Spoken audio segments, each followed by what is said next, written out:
सूर्यकुमार यादव को शतक माडरे जीतीगला एमआई दल एणिक सनराइजर्स हैदराबाद को धूड़ी चटई देछि एमआई दल। तो वांखेड़े खेल जाऊला मैच नंबर 55 आईपीएल 2024 एमआई बनाम एसआरएच मध्य हाई वोल्टेज मुकाबला थिला। MI captain Hardik Pandya toss जीति प्रथमे बॉलिंग निष्पत्ति नेले। एथर जाल फसीगला सनराइजर्स हैदराबाद। गर्जिले एमआई बॉलर्स। हार्दिक पांड्या निजे तो 3टा विकेट उड़ेदेले। सनराइजर्स हैदराबाद 96 रन रे 5 विकेट हराई सारी एणिके ट्राविस हेड भी 48 रन कर आउट हो जाते। पीयूष चावला ट्राविस हेड को आउट करदे। हेनरी क्लासेन को भी आउट करदे पीयूष चावला मात्र 2 रन रे। टॉप ऑर्डर ध्वस्त हो सारी एसआरएच एणिकी एमआई बोलिंग आगे तापर मिडिल ऑर्डर ध्वस्त है। नीतीश रेड्डी भी 20 रन कर आउट हेले किंतु एसआरएच 124 रन रे 7 विकेट हराई बसिला।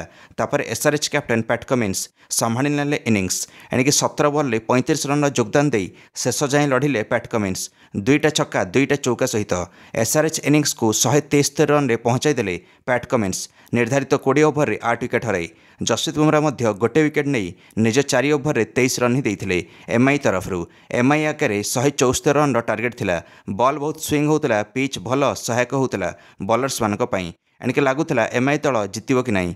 एमआई दल सेहीपरि 31 रन रे 3टा विकेट हराई बसिला टार्गेट चेस कला बेले। रोहित शर्मा 4 रन कर आउट हेले पैट कमिन्स शिकार हेले। ईशान किशन भी 9 रन कर आउट हेले मार्को एंडरसन शिकार हेले। नमन धीर भी बिना खाता खोली आउट हेले। लगुला एमआई दल हारिजिवो किंतु सूर्यकुमार यादव आसिकी संभाली नेले एमआई इनिंग्स को। धंधार इनिंग्स खेलिले सूर्यकुमार यादव 51 बॉल रे 102 रन कर नट आउट रहिले। 12टा चौका 6टा छक्का सहित 200 स्ट्राइक रेट रे मारिले सूर्यकुमार यादव।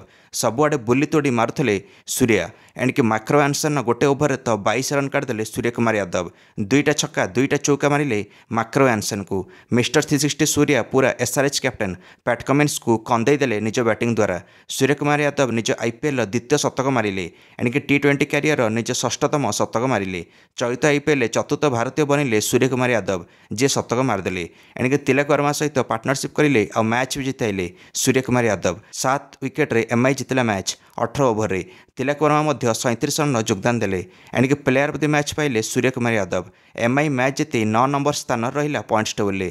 प्ले ऑफ तो एमआई जापर नहीं किंतु अन्य टीम मानक सुविधा करदेला एमआई दल एसआरएच को परास्त करके। एसआरएच को 2 अंकरू वंचित करदेला एमआई दल।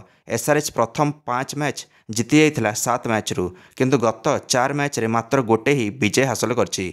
आईपीएल निज शेष पर्याय आड़े पहुंची गलानी। कौन लगुच क्यों 4 टीम पहुंचे प्ले ऑफ रे? निश्चय मंतव्य कमेंट दे वीडियो को लाइक और चैनल को सब्सक्राइब करदे। समस्त क्रिकेट अपडेट्स धन्यवाद।